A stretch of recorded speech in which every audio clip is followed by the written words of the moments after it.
Good evening, my friends. It's Indiana Holmes for story time, and we continue tonight with The Phantom of the Opera, Chapter 15, Christine, Christine. Raoul's first thought after Christine Day's fantastic disappearance was to accuse Eric. He no longer doubted the almost supernatural powers of the Angel of Music in this domain of the opera in which he had set up his empire.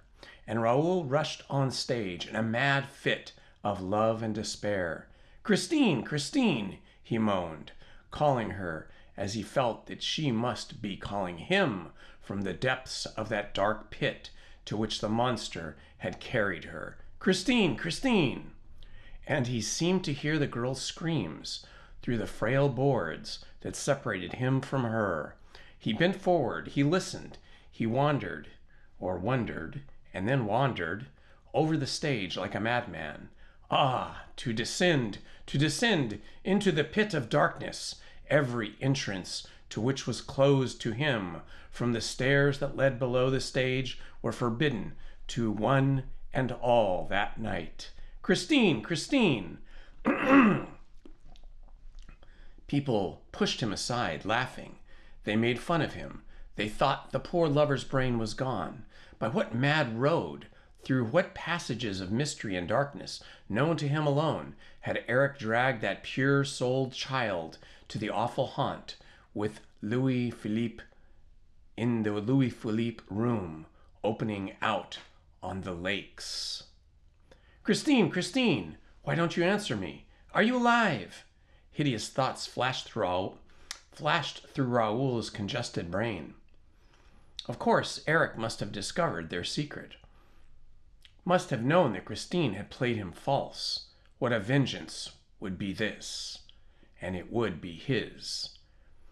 And Raoul thought again of the yellow stars that had come the night before and roamed over his balcony. Why he had not put them out for good. There were some men's eyes that dilated in the darkness and shone like stars, or like cat's eyes, certainly albinos, who seemed to have rabbit's eyes by day and cat's eyes by night.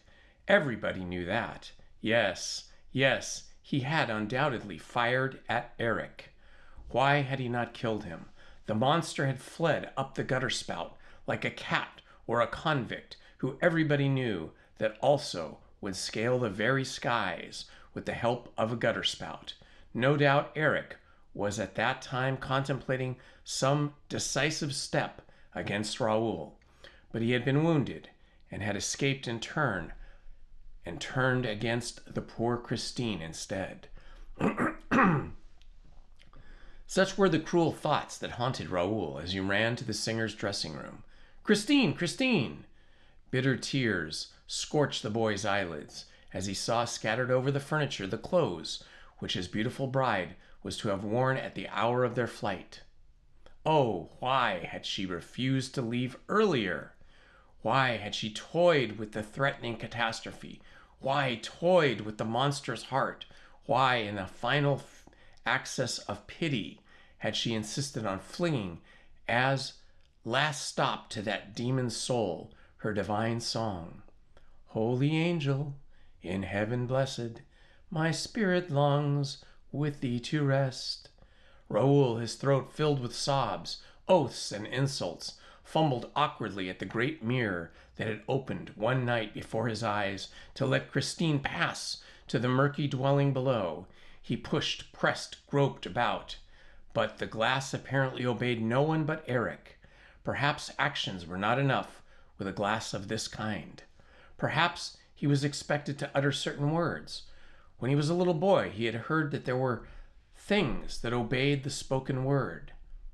Suddenly, Raoul remembered something about a gate opening into the Rue Scribe, an underground passage running straight to the Rue Scribe from the lake. Yes, Christine had told him about that, and when he found that the key was no longer in the box, he nevertheless ran to the Rue Scribe.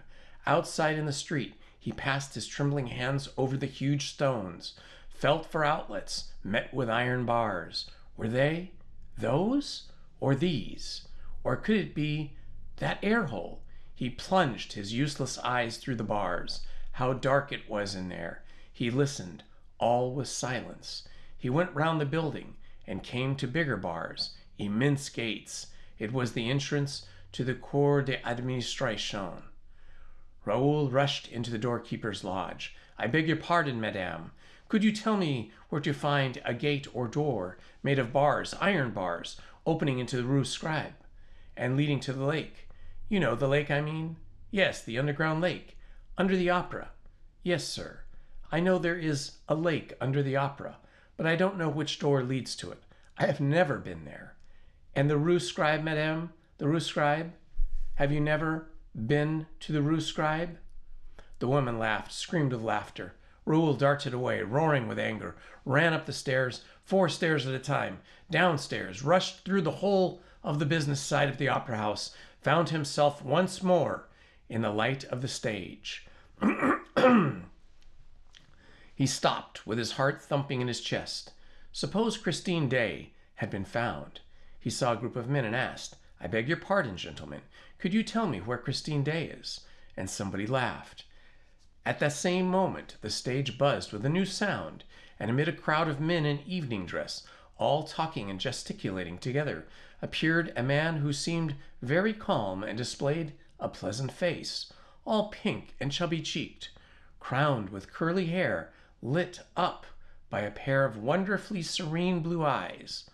Mercier, the acting manager, called the Vicomte de Chagnay's attention to him and said, "This is the gentleman to whom you should put your question, monsieur.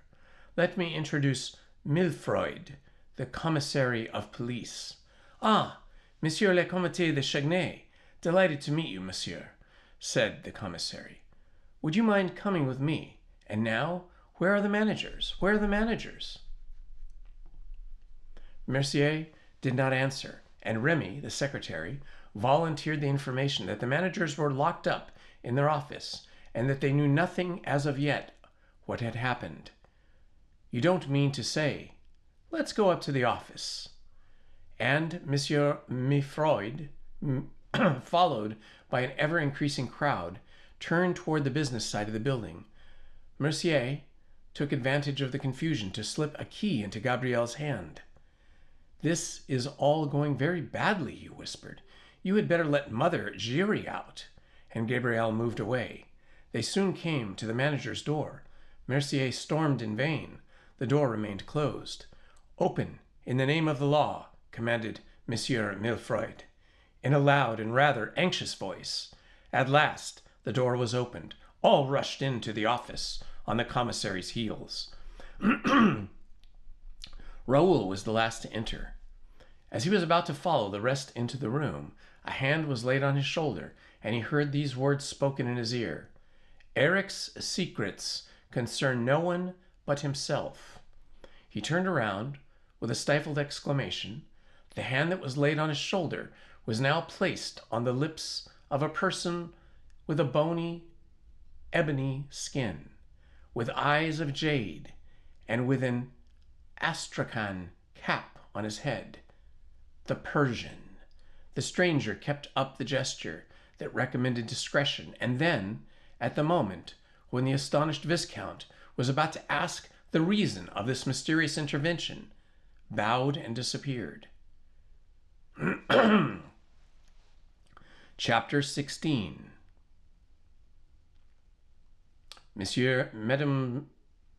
Mademoiselle Giry's astounding revelations as to her personal relations with the ghost of the opera. Before following the commissary into the manager's office, I must describe certain extraordinary occurrences that took place in that office which Remy and Mercier had vainly tried to enter, and into which Messieurs Richard and Moncharmin had locked themselves, with an object which the reader does not yet know, but which it is my duty as a historian to reveal without further postponement. I have had the occasion to say that the manager's mood had undergone a disagreeable change for some time past, and to convey the fact that this change was due not only to the fall of the chandelier on the famous night of the gala performance. The reader must know that the ghost had calmly been paid his first 20,000 francs. Oh, there had been wailing and gnashing of teeth indeed, and yet the thing had happened as simply as could be. One morning the managers found on their table an envelope addressed to Monsieur Augy, private, and accompanied by a note from Augy, that is the opera ghost, himself. The time has come to carry out the clause in the memorandum book. Please put 20 notes of 1,000 francs each in this envelope. Seal it with your own seal and hand it to Madame Giry, who will do what is necessary. The managers did not hesitate. Without wasting time in asking how these confounded communications came to be delivered in an office which they were careful to keep locked, they seized this opportunity of laying hands on the mysterious blackmailer, and after telling the whole story under the promise of secrecy to Gabriel and Mercier, they put 20,000 francs into the envelope, and without asking for explanations, handed it to Madame Giry, who had been reinstated in her functions. The box-keeper displayed no astonishment. I need hardly say that she was well watched. She went straight to the ghost's box and placed the precious envelope on the little shelf attached to the ledge. The two managers, as well as Gabriel and Mercier, were hidden in such a way that they did not lose sight of the envelope for a second during the performance and even afterward, for as the envelope had not moved, those who watched it did not move either, and Madame Giry went away while the managers Gabriel and Mercier were still there. At last they became tired of waiting and opened the envelope, after asserting that the seals had not been broken. At first sight, Richard and Moncharmin thought that the notes were still there, but soon they perceived they were not the same. The 20 real notes were gone and had been replaced by 20 notes of the Bank of Saint Farce. The manager's rage and fright were unmistakable. Moncharmin wanted to send for the commissary of the police, but Richard objected. He no doubt had a plan, for he said, "Don't let us make ourselves ridiculous. All Paris would laugh at us. Augy, opera ghost, has won this first game. We will win the second." He was thinking of the next month's allowance. Nevertheless, they had been so absolutely tricked that they were bound to suffer a certain dejection, and upon my word, it was not difficult to understand. We must not forget that the managers had an idea at the back of their minds all the time, that this strange incident might be an unpleasant practical joke on the part of their predecessors, and that it would not do to divulge it prematurely. On the other hand, Moncharmin was sometimes troubled with suspicion of Richard himself, who occasionally took fanciful whims into his head, and so they were content to await events, while keeping an eye on Mother Giry. Richard would not have spoken to her.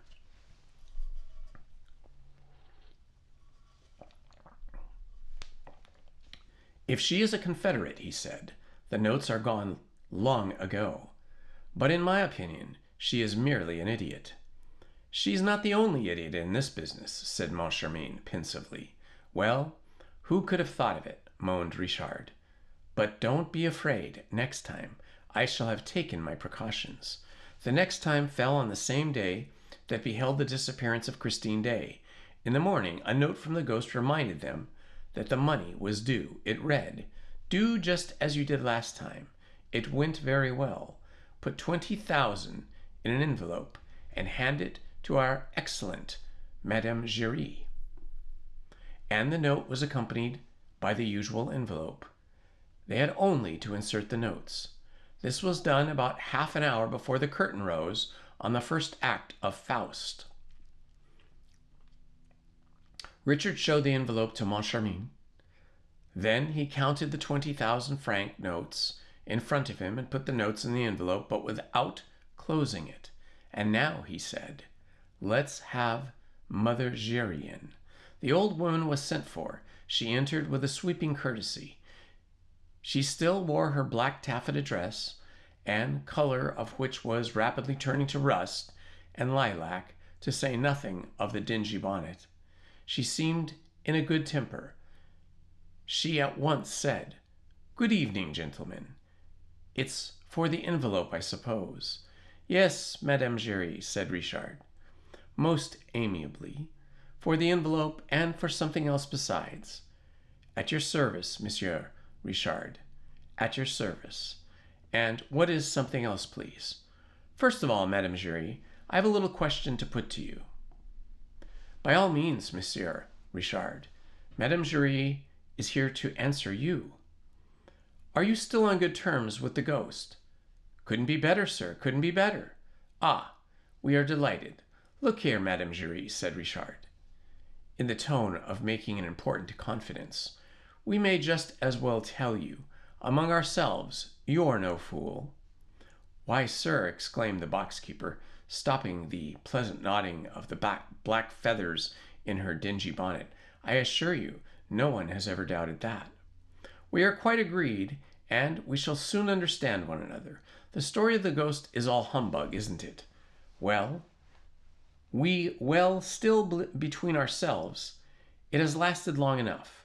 Madame Giry looked at the managers as though they were talking Chinese. She walked up to Richard's table and asked rather anxiously, "What do you mean? I don't understand." "Oh, you understand quite well. In any case, you've got to understand. And, first of all, tell us his name." "Whose name?" "The name of the man whose accomplice you are, Madame Giry."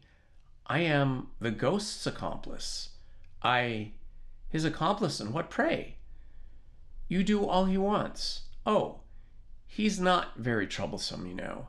And does he still tip you?" "I mustn't complain. How much does he give you for bringing that envelope?" 10 francs. "You poor thing, that's not much, is it?" "Why?" "I'll tell you that presently, Madame Giry. Just now, we should like to know for what extraordinary reason you have given yourself body and soul to this ghost, Madame Giry. Your friendship and devotion are not to be bought for 5 or 10 francs, are they?" "That's true enough, and I can tell you the reason, sir. There is no disgrace about it. On the contrary, we're quite sure of that, Madame Giry. Well, it's like this. Only the ghost doesn't like me to talk about his business." "Indeed," sneered Richard.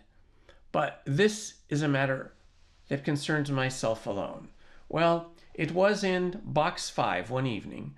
I found a letter addressed to myself, a sort of note written in red ink. I needn't read the letter to you, sir. I know it by heart, and I shall never forget it if I live to be 100.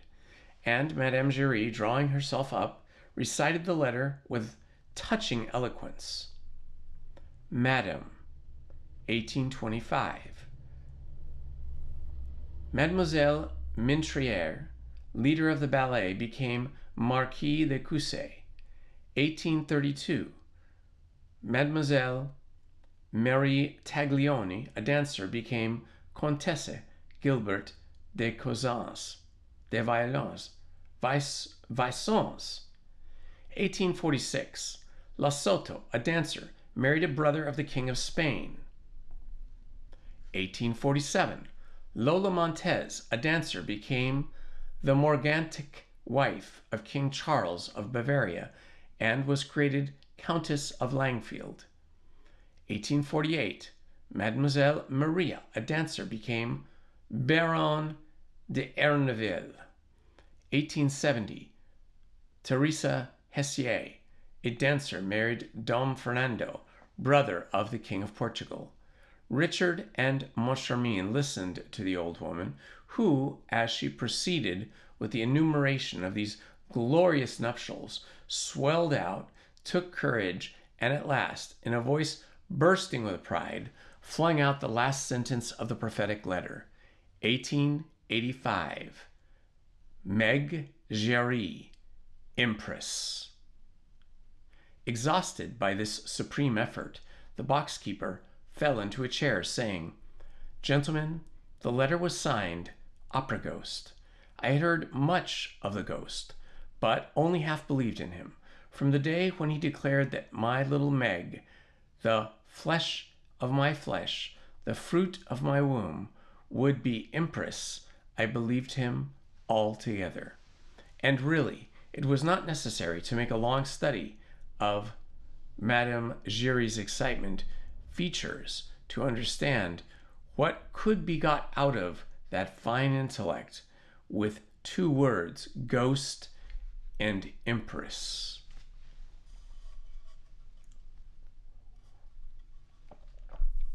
But who pulled the strings of that extraordinary puppet? That was the question. You have never seen him. He speaks to you, and you believe all he says, asked Moncharmin. Yes. To begin with, I owe it to him that my little Meg was promoted to be the leader of a row. I said to the ghost, if she is to be empress in 1885, there is no time to lose. She must become a leader at once. He said, look upon it as done.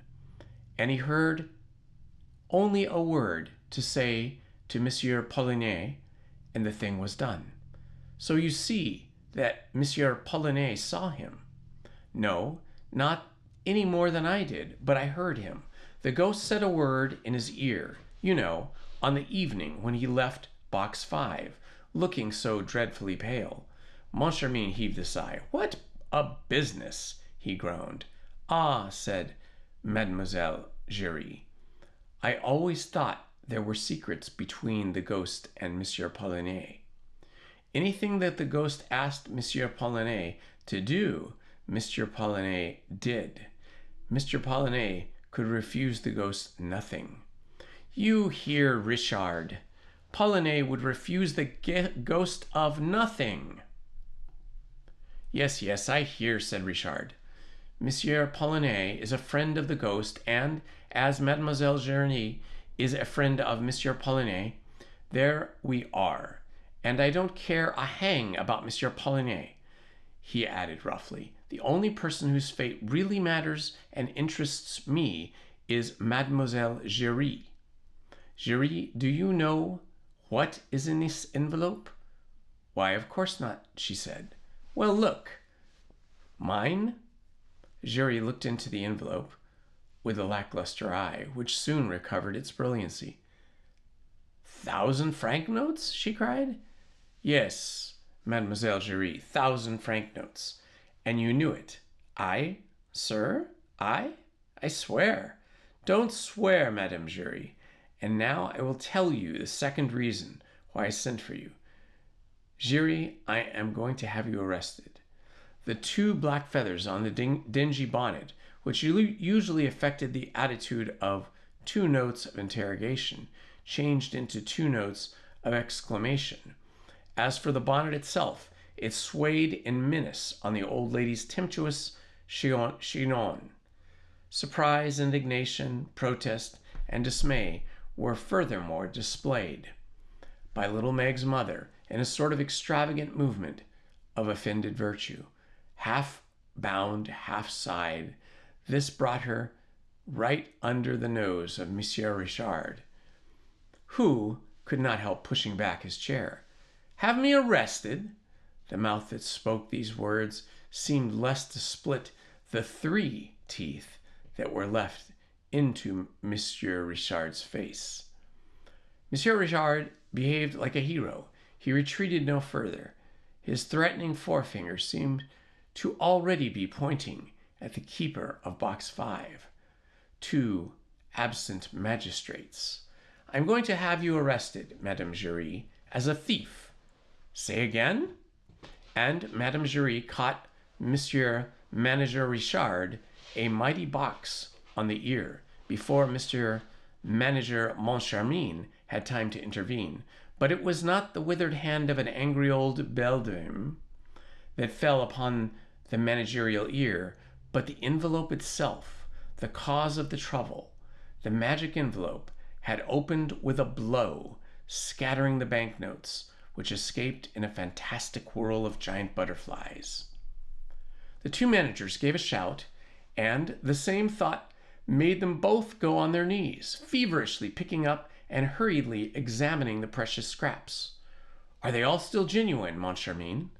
Are they all still genuine, Richard? Yes, they are all still genuine. Above their heads, Madame Giry's 3 teeth were clashing in a noisy contest, full of hideous objections, but all that could be clearly distinguished was this little motif. I, a thief? I, a thief? She choked with rage. She shouted, I never heard such a thing. And suddenly she darted up from Richard again.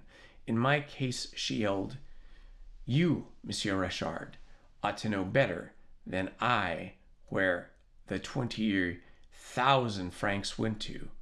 I? Asked Richard, astounded. And how should I know?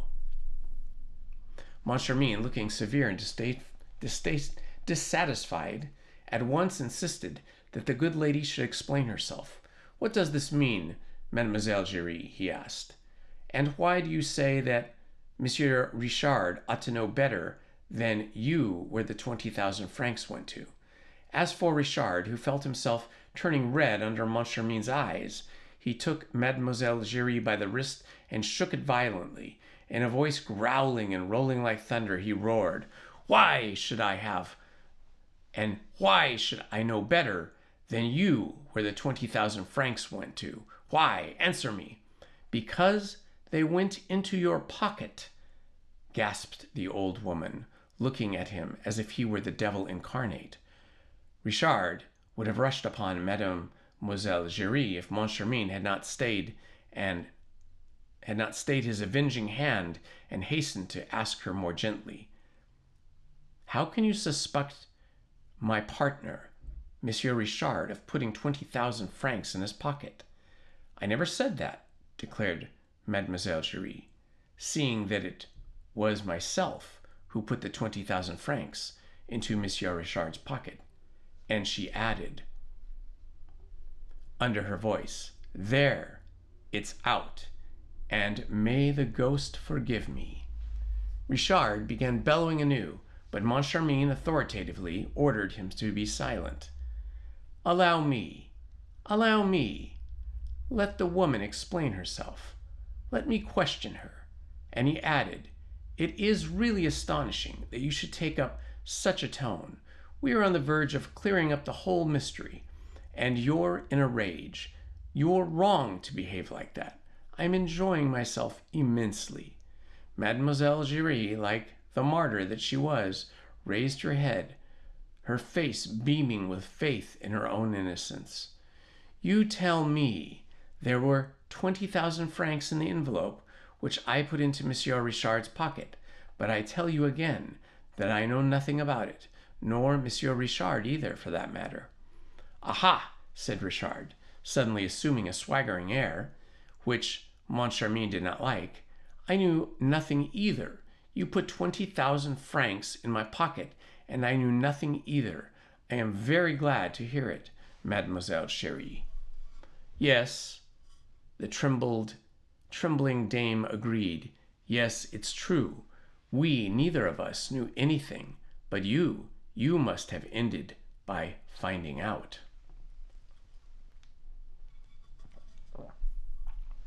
Richard would certainly have swallowed Mademoiselle Giry alive if Moncharmin had not been there, but Moncharmin protected her. He resumed his questions.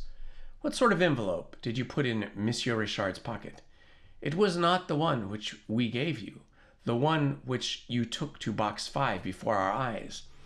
And yet, that was the one which contained 20,000 francs. I beg your pardon. The envelope which Monsieur le Directeur gave me was the one which I slipped into Monsieur le Directeur's pocket, explained Mademoiselle Giry.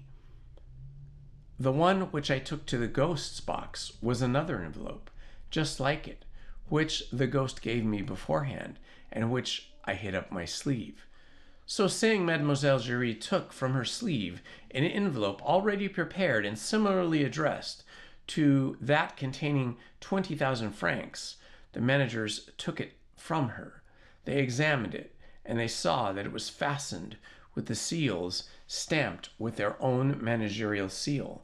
They opened it. It contained 20 Bank of St. Farce notes, like those which had been so astounded, and which astounded them the month before. How simple, said Richard. How simple, repeated Moncharmin, and he continued with his eyes fixed upon Mademoiselle Giry as though trying to hypnotize her. So it was the ghost who gave you the envelope and told you to substitute it with the one which we gave you, and it was the ghost who told you to put the other into Monsieur Richard's pocket. Yes, it was the ghost. Then would you mind giving us a specimen of your little talents? Here is the envelope. Act as though we knew nothing. As you please, gentlemen. Mademoiselle Giry took the envelope with 20 notes inside of it, made for the door. She was on the point of going out, and the two managers rushed at her. Oh no, we're not going to be done a second time. Once bitten, twice shy. I beg your pardon, gentlemen, said the old woman in self-excuse. You told me to act as though you knew nothing. Well, if you knew nothing, I should go away with your envelope. And then how would you slip it into my pocket, argued Richard, whom Moncharmin fixed with his left eye, while keeping his right on Mademoiselle Giry, proceeding the likely to strain his sight, but Moncharmin was prepared to go to any length to discover the truth. I am to slip it into your pocket when you least expect it, sir. You know that I always take a little turn behind the scenes. In the course of the evening, and I often go with my daughter to the ballet foyer, which I am entitled to do as her mother, I bring her shoes when the ballet is about to begin. In fact, I come and go as I please. The subscribers come and go too. So do you, sir. There are lots of people about. I go behind you, I slip the envelope into the tail pocket of your dress coat. There's no witchcraft about it. No witchcraft, growled Richard, rolling his eyes like a Jupiter's tonans. No witchcraft? Why, I have caught you in a lie, you old witch. Mademoiselle Giry bristled, with her 3 teeth sticking out of her mouth. And why, may I ask? Because I spent the evening watching box 5 and the sham envelope which you put there. I did not go to the ballet foyer for a second. No, sir, I did not give you the envelope that evening, but at the next performance, on the evening when the Undersecretary of State for Fine Arts, at these words, Monsieur Richard suddenly interrupted Mademoiselle Giry. Yes, that's true. I remember now. The Undersecretary went behind the scenes. He asked for me. I went down to the ballet foyer for a moment. I was on the foyer steps. The Undersecretary and his chief clerk were in the foyer itself. I suddenly turned around. You had passed behind me. Mademoiselle Giry, you seemed to push against me. Oh, I can see you still. I can see you still. Yes, that is it, sir. That is it. I had just finished my little business. The pocket of yours, sir, is very handy. And Mademoiselle Giry once more suited the action to the word. She passed behind Monsieur Richard, and so nimbly that Moncharmin himself was impressed by it, slipped the envelope into the pocket of one of the tails of Monsieur Richard's dress coat. Of course, exclaimed Richard, looking back at the little pail. It is very clear of OG, and very clear it was OG. The problem which he had solved was this: how to do away with any dangerous intermediary between the man who gives the 20,000 francs and the man who receives it. And by far the best thing to do could hit upon the come and take, or give and take, the money from my pocket without my noticing it, as I myself did not know that it was there. It's wonderful. Oh, wonderful, no doubt, Moncharmin agreed. Only you forget, Richard, that I proved 10,000 francs of the money, and that nobody or anything was in my pocket.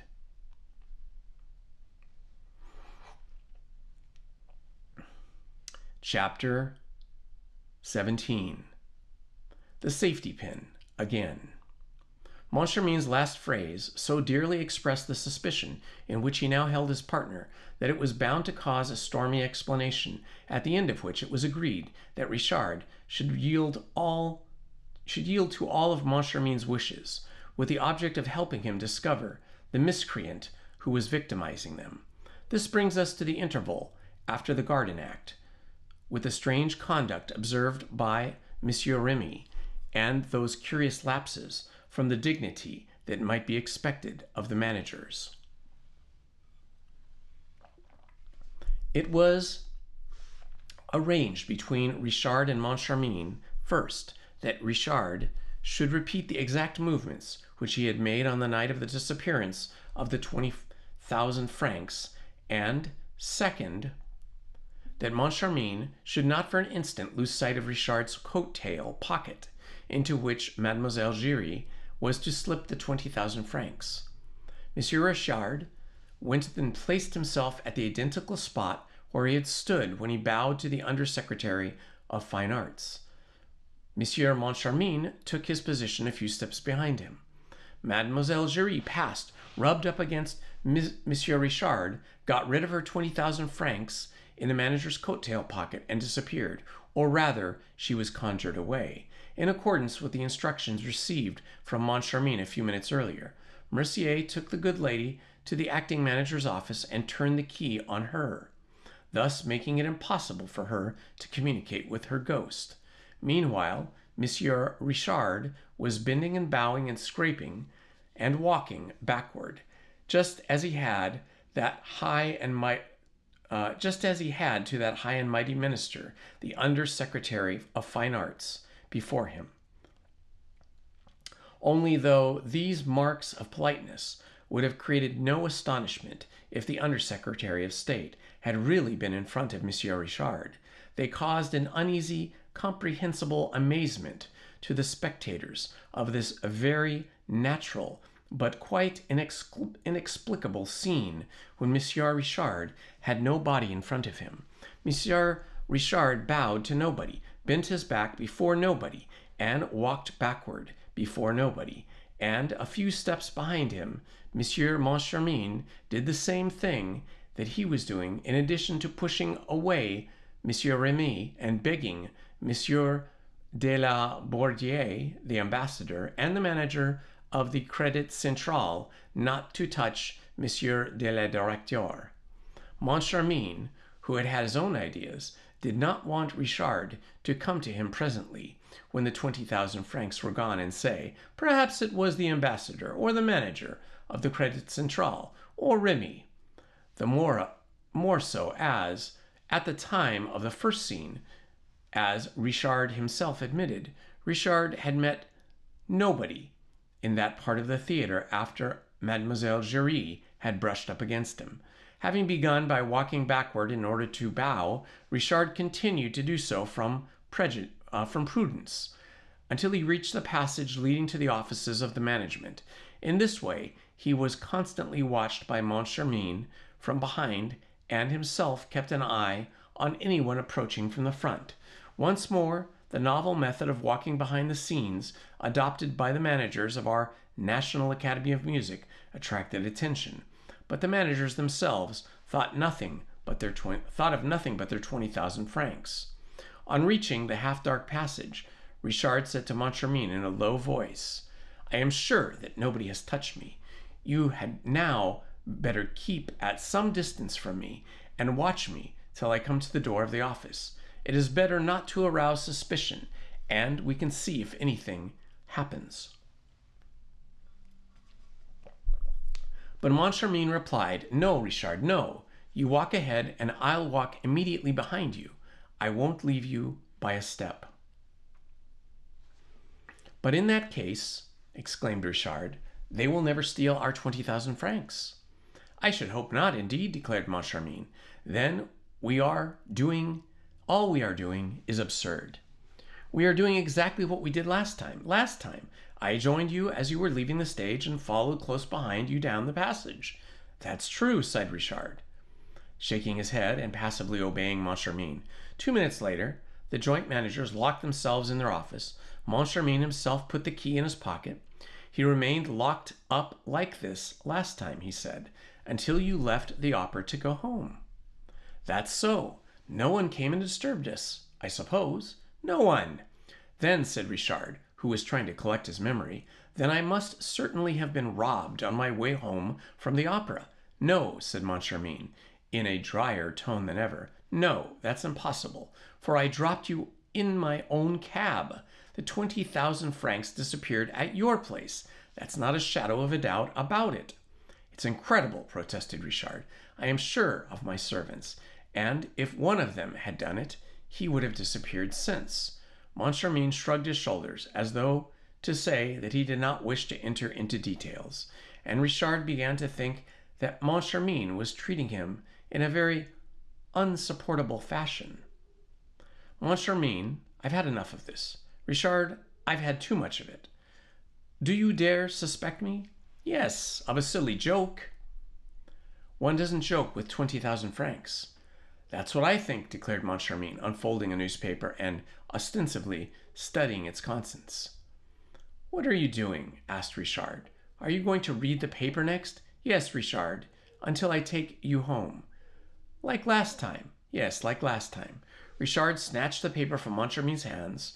Moncharmin stood up, more irritated than ever, and found himself faced by an exasperated Richard, who, crossing his arms on his chest, said, Look here, I'm thinking of this. I'm thinking of what I might think if, like the last time, after my spending the evening alone with you, you brought me home, and if at the moment of parting I perceived that the 20,000 francs had disappeared from my coat pocket like last time. And what might you think? Asked Moncharmin, crimson with rage. I might think that, as you hadn't left me by the foot's breadth as, by your own wish, you were the only one to approach me, like last time. I might think that, if that 20,000 francs was no longer in my pocket, it stood a very good chance of being in yours. Moncharmin leaped at the suggestion. Oh, he shouted, a safety pin. What do you think I want a safety pin for? To fasten up with you. And to fasten you up with. A safety pin? A safety pin? You want to fasten me with a safety pin. Yes, to fasten you to the 20,000 francs. Then, whether it's here or on the drive from here to your place or at your place, you will feel the hand that pulls at your pocket, and you will see if it's mine. Oh, so you're suspecting me now, are you? A safety pin? And that was the moment when Moncharmin opened the door of the passage and shouted, A safety pin! Somebody give me a safety pin. And we also know how, at that same moment, Remy, who had no safety pin, was received by Moncharmin, while a boy procured the pin so eagerly longed for. And what happened was this. Moncharmin first locked the door again. Then he knelt down behind Richard's back. I hope, he said, that the notes are still there. So do I, said Richard. The real ones, asked Moncharmin, resolved not to be had this time. Look for yourself, said Richard. I refuse to touch them. Moncharmin took the envelope from Richard's pocket and drew out the banknotes with a trembling hand. For this time, in order frequently to make sure of the presence of the notes, he had not sealed the envelope nor fastened it. He felt reassured on finding that they were all there and quite genuine. He put them back in the tail pocket and pinned them with great care. Then he sat down behind Richard's coattails and kept his eyes fixed on them, while Richard, sitting at his writing table, did not stir. A little patience, Richard, said Moncharmin. We have only a few minutes to wait. The clock will soon strike 12. Last time we left at the stroke of 12. Oh, I shall have all the patience necessary. The time passed slowly, heavy, mysterious, stifling. Richard tried to laugh. I shall end by believing in the omnipotence of the ghost, he said. Just now, don't you find something uncomfortable, disquieting, alarming in the atmosphere of this room? You're quite right, said Moncharmin, who was really impressed. The ghost continued, Richard, in a low voice, as though fearing lest he should be overheard by the invisible ears. The ghost, suppose, All the same, it were a ghost who puts the magic envelopes on the table, who talks in a box 5, who killed Joseph Bouquet, who unhooked the chandelier, and who robs us. For after all, there is no one here except you and me. And if the notes disappear and neither you nor I have anything to do with it, well, we shall have to believe in the ghost. In the ghost. At that moment, the clock on the mantelpiece gave its warning click and struck 12 o'clock. The managers shuddered. The perspiration streamed from their foreheads.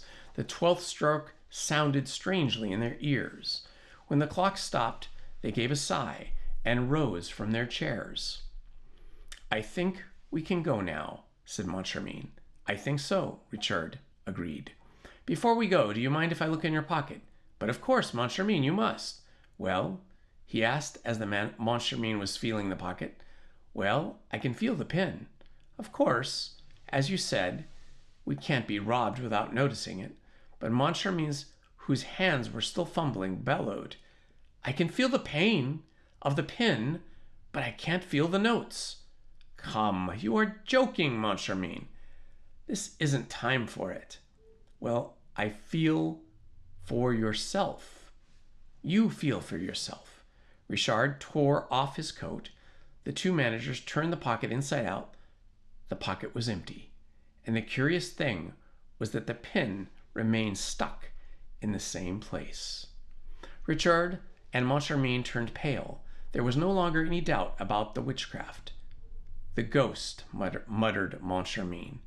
But Richard suddenly sprang up upon his partner. "No one but you has touched my pocket. Give me back my 20,000 francs. Give me back my 20,000 francs." "Oh, my soul," sighed Moncharmin, who was ready to swoon. "Oh, my soul. I swear that I haven't got it." Then somebody knocked on the door. Moncharmin opened it automatically, seemed hardly to recognize Mercier, his business manager, exchanged a few words with him, without knowing what he was saying, and, with an unconscious movement, put the safety pin, for which he had no further use, into the hands of his bewildered subordinate. Well, this is very interesting. It will be a revelation if Richard and Moncharmin end up admitting that the opera ghost is in fact real, or if they continue to accuse each other and become distrustful of one another. We shall find out more tomorrow evening. This is all for tonight. This has been Indiana Holmes. Thank you for joining me, and love to all. Good night.